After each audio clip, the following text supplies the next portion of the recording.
하나님의 은혜로 이곳 베트남 호치민에서 2년째 하나님의 교회를 섬기고 있는 김정태입니다.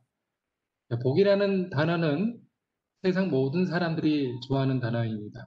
우리 조상들도 복을 생각하며 집안 곳곳에 한자로 복자를 새겨 놓는 것을 우리가 많이 발견할 수가 있는데요. 축복한다는 의미는 누군가에게 복을 기원한다는 의미죠. 여기서 말하는 복은 인간의 행복입니다. 그러나 우리는 흔히 복이라는 말을 들으면 재물의 복을 먼저 떠올립니다. 우리나라 사람들은 복을 5가지로 분류를 했는데요. 오래 사는 복, 물질적인 풍요의 복, 건강의 복, 덕을 베풀며 사는 복, 아름답게 죽을 수 있는 복, 결국 우리가 어떻게 살다가 죽는가 받는 인생의 여부를 판가름하는 것입니다. 그렇다면 성경은 복을 어떻게 말하고 있을까요? 성경에서는 하나님께서 창조하실 때 복을 선포하셨다라고 말하고 있습니다. 창세기 1장에 보면요. 22절에 이 복이라는 단어가 처음 등장합니다. 하나님께서는 피조물들에게 복을 주시면서 생육, 번성, 충만하라고 말씀하셨습니다. 그리고 사람을 창조하실 때에 정복하라고 말씀하셨는데요. 생육, 번성, 충만은 많은 자손을 낳고 건강하고 행복하게 잘 사는 것을 의미합니다. 정복하라는 의미는 주어진 환경을 잘 활용하고 관리하라는 의미를 담고 있죠. 태초에 사람들에게 주어진 이런 복은 노아에게 다시 반복이 됩니다.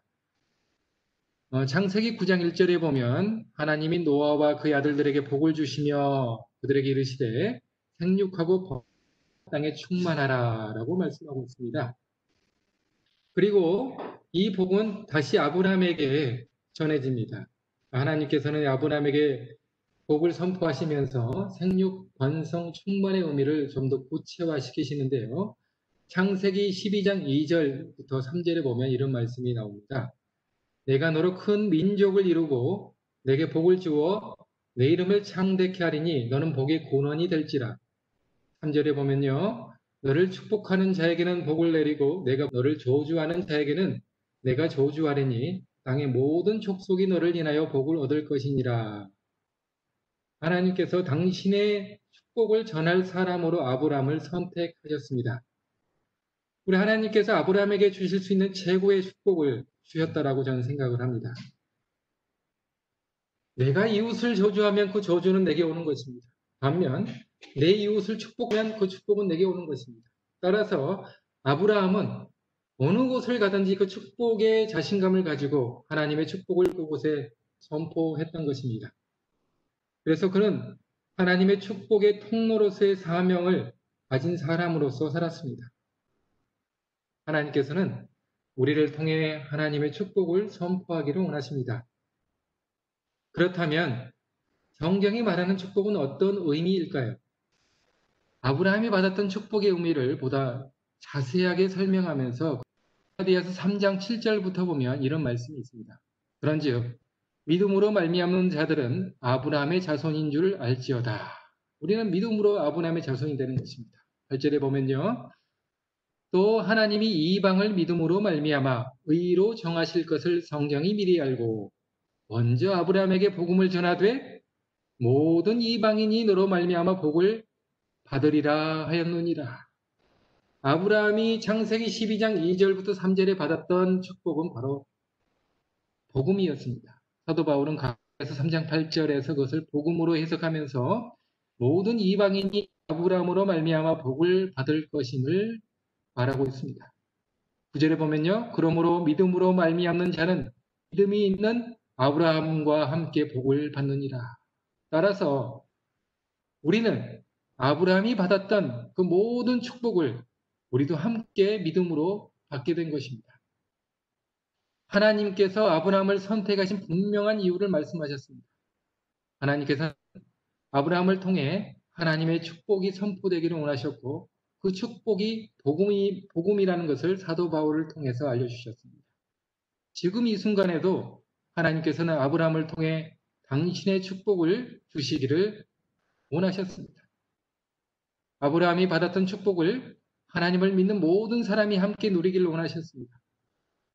하나님의 축복을 선포하는 특권이 우리에게 있음을 우리는 기억해야 될 것입니다.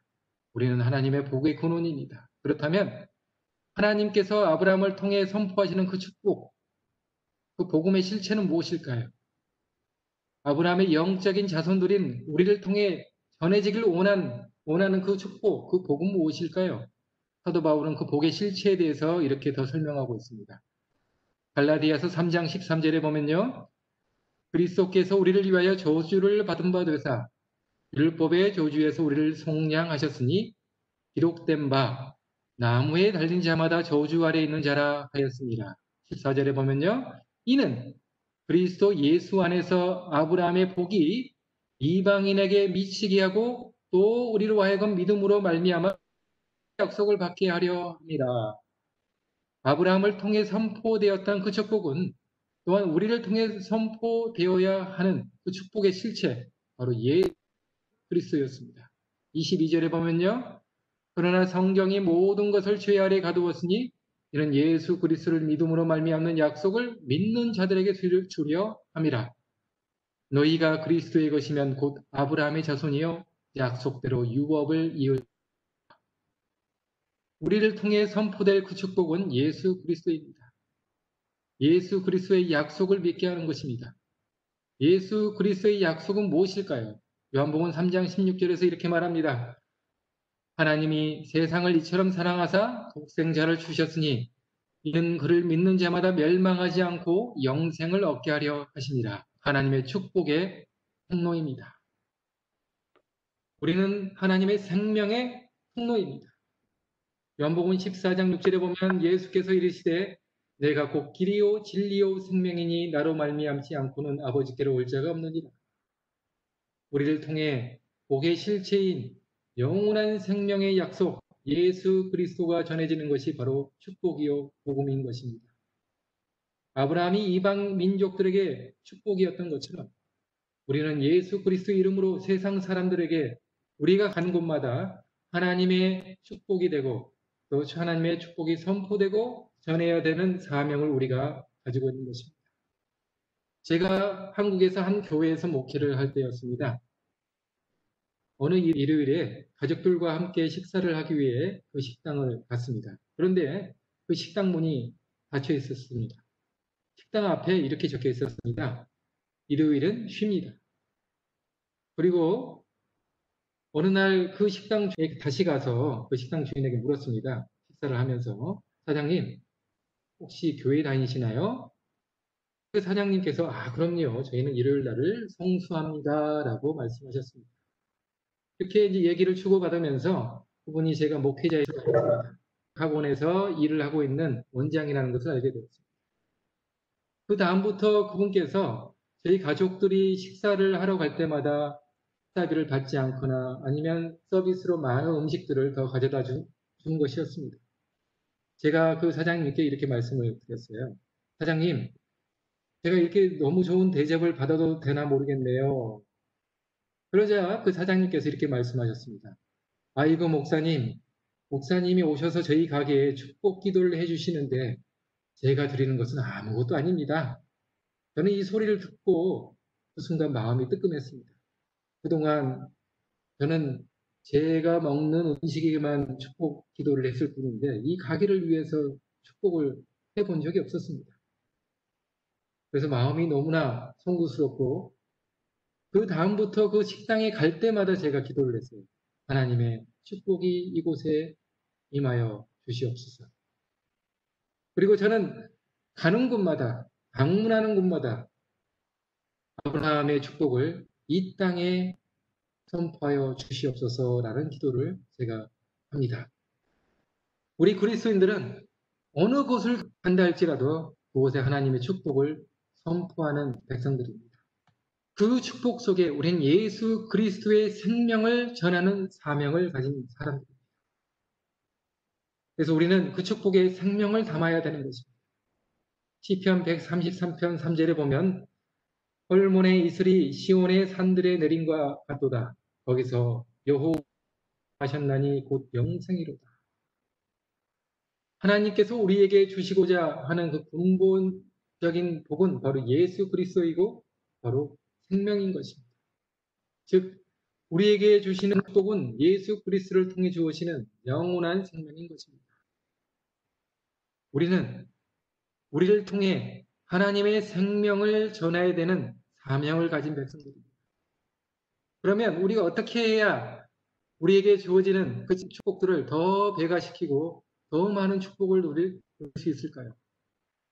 성경은 첫 번째로 축복은 사용할 때 늘어난다는 것입니다. 2배의 법칙이죠. 달란트의 비유를 통해서 마태복음 25장 23절에 그 주인이 이르되 잘하였도다 착하고 충성된 종아 내가 적은 일에 충성하였음에 내가 많은 것을 내게 맡기리니 내 주인의 즐거움에 참여할지어다. 주인은 능력에 따라 달란트를 맡겼습니다. 5달란트를 받은 종과 2달란트를 받은 종은 최선을 다해 노력해서 2배의 결실을 맺었습니다. 그러나 1개의 달란트를 받은 종은 자신이 받은 달란트를 땅에 묻어버렸습니다. 달란트는 아무리 적을지라도 사용해야 한다. 우리에게 가장 크게 관계되는 문제는 내가 얼마나 많이 받았느냐가 아니고 내가 받은 것을 어떻게 사용하고 있느냐가 하는 것이다.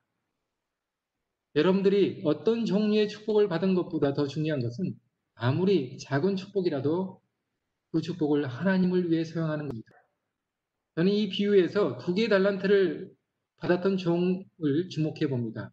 그는 1개의 달란트를 받은 종처럼 주인이 자신을 정당하게 대우해 주지 않는 것에 대해 불평과 불만을 가질 수 있었습니다. 하지만 그는 자신이 받은 분량대로 최선을 다해 그 달란트를 2배로 불리게 되었습니다. 달란트는 사용할수록 증가된다. 주님께서는 우리가 가진 모든 선물을 다 사용하기를 원하신다. 만일 우리가 그대로 한다면 우리는 더욱 큰 선물을 갖게 될 것이다. 그분은 우리의 부족한 재간을 이적을 통해 채워주시지 않으신다. 그러나 우리가 우리에게 있는 것을 활용할 때 그분은 우리의 온갖 능력을 증가시키고 강하게 하기 위하여 우리와 협력하실 것이다. 주님을 섬기는 일에 온갖 정성을 다하고 참된 희생을 기울임으로 우리의 능력은 증가될 것이다. 더 많은 축복을 받기 원하십니까? 우리가 가지고 있는 축복을 우리 주인이신 주님을 위해 사용하게 되기를 바랍니다. 우리가 받은 축복이 재물이면 그 재물을 주님을 위해 사용하십시오.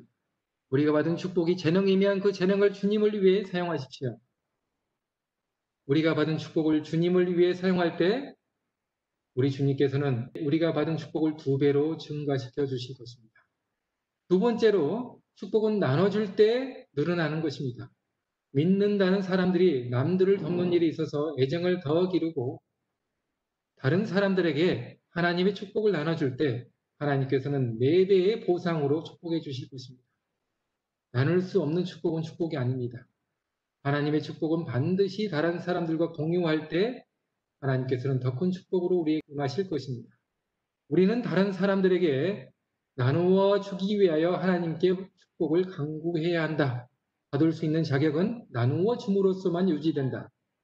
우리는 하늘의 보좌를 주위에 있는 사람들에게 나누어 주지 않으면서 그것을 계속적으로 받을 수는 없다. 하나님의 축복은 그 축복을 공유하고 나누어 주는 사람들에게 주어지는 것입니다. 하나님께 받은 축복이 무엇인지 생각해 보시기 바랍니다. 세 번째는 축복은 하나님께 되돌려 드릴 때 이르러 오는 것입니다. 말라기 3장 10절에 보면요. 만군의 여호와가 이르노라 너희의 온전한 11조를 창고에 들여 나의 집에 양식이 있게 하고 그곳으로 나를 시험하여 내가 하늘 문을 열고 너희에게 복을 쌓을 곳이 없도록 붙지 아니하나 보라. 하나님께로부터 받은 복을 하나님께로 다시 감사로 되돌려 드릴 때 하나님께서는 더 큰 축복으로 우리에게 함께 하실 것입니다. 온갖 축복을 다 주시는 하나님께서는 우리의 소유 중 얼마를 요구하신다. 10분의 1을 하나님께 돌림으로써 우리는 그분의 선물에 대한 감사를 표시하게 된다. 그러나 우리가 그분께 속한 것을 돌려드리지 않고 있다면 어떻게 그분의 축복을 구할 수 있겠는가? 우리가 신실한 청지기가 아니라면 어떻게 그분이 하늘의 것을 우리에게 맡겨주시기를 기대할 수 있겠는가? 우리의 기도가 응답받지 못하는 원인이 이 점에 있는지도 모른다. 축복을 감사로 돌려드리는 것이 예배인 것입니다. 우리가 안식일마다 하나님께 축복을 받고 그 은혜를 누림으로써 하나님께 경배와 찬양으로 드리는 것입니다. 우리는 이것을 예배라고 말하는 것입니다. 하나님께로 받은 재물의 축복을, 또 하나님께로 받은 재능의 축복을, 하나님께로부터 받은 건강의 축복을, 하나님께로부터 받은 지식의 축복을, 하나님께로부터 받은 영적인 축복을 하나님께 되돌려 드릴 때 하나님께서는 더 큰 축복을 우리에게 주실 것입니다. 네 번째는 죄를 고백할 때 축복이 이르러 옵니다.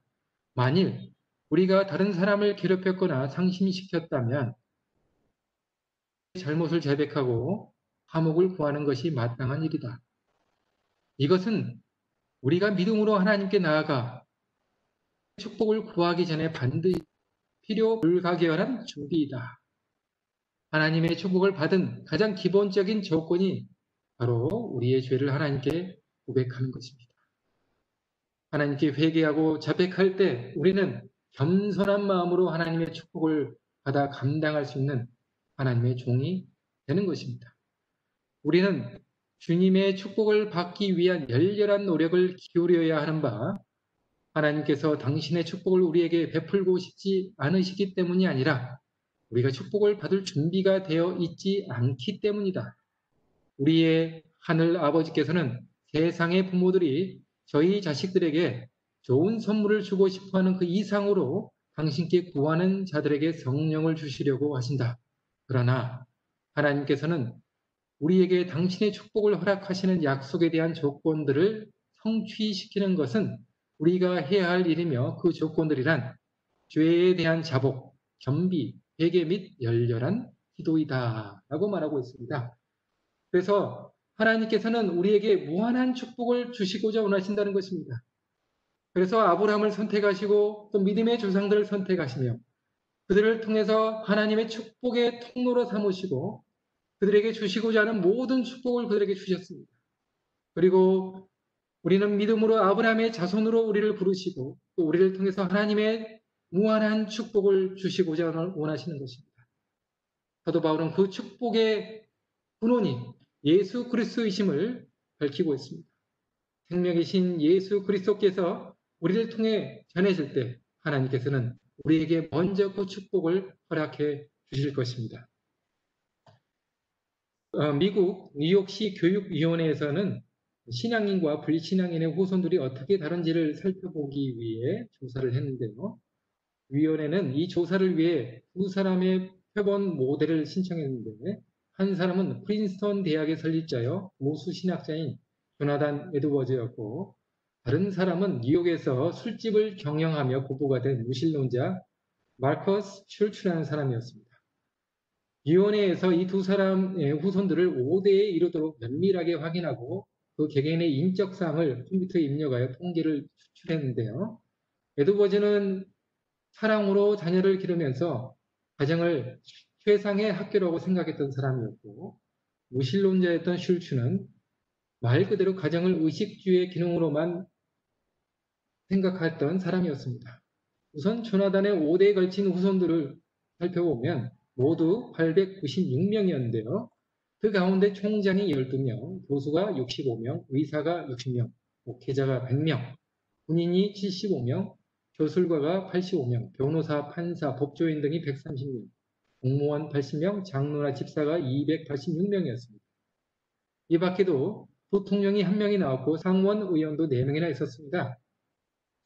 반면에 가정을 의식주로의 수단으로만 생각했던 술주는 그 상황이 매우 달랐는데요. 그 자녀들은 모두 1062명이었는데 교도소에 수감되었던 사람은 96명, 정신병자나 알코올 중독자가 58명, 장녀가 65명, 영세민이 286명, 제대로 된 제도 교육을 받지 못한 사람이 460명이나 되었습니다. 이들 때문에 미국 정부에서 지출된 국고금이 무려 1억 5천만 달러였다라고 그들은 밝혔습니다. 하나님의 축복을 받은 가정과 그렇지 못한 가정은 이렇게 차이가 나는 것입니다. 우리는 하나님의 축복의 통로로 우리는 부르심을 받았습니다. 아브라함의 자손들입니다. 그래서 우리는 축복을 선포해야 될 사람들입니다. 남들을 헐뜯거나 또 미혹하거나 조주해야 될 사람들이 아닙니다. 교회에서 나와 좀 다른 사람들을 우리는 어떻게 대해야 될지를 성경을 통해서 우리는 잘 배우고 있습니다. 남 얘기하는 그 시간에 우리는 그들을 위해 기도하고 또 그들에게 축복을 선포할 수 있는 그 마음을 우리는 가져야 되는 것입니다.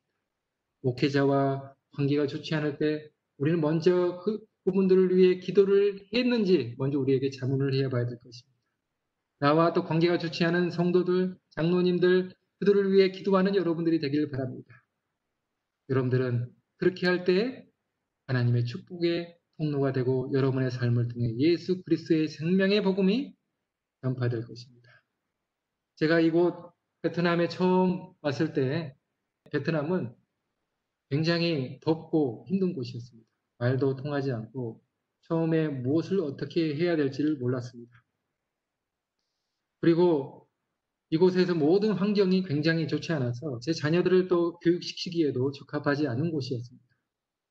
처음 3개월은 적응하는 과정 중에 굉장히 많은 갈등도 있었고 또 자녀들과 제 아이들과의 관계도 굉장히 힘이 들었습니다.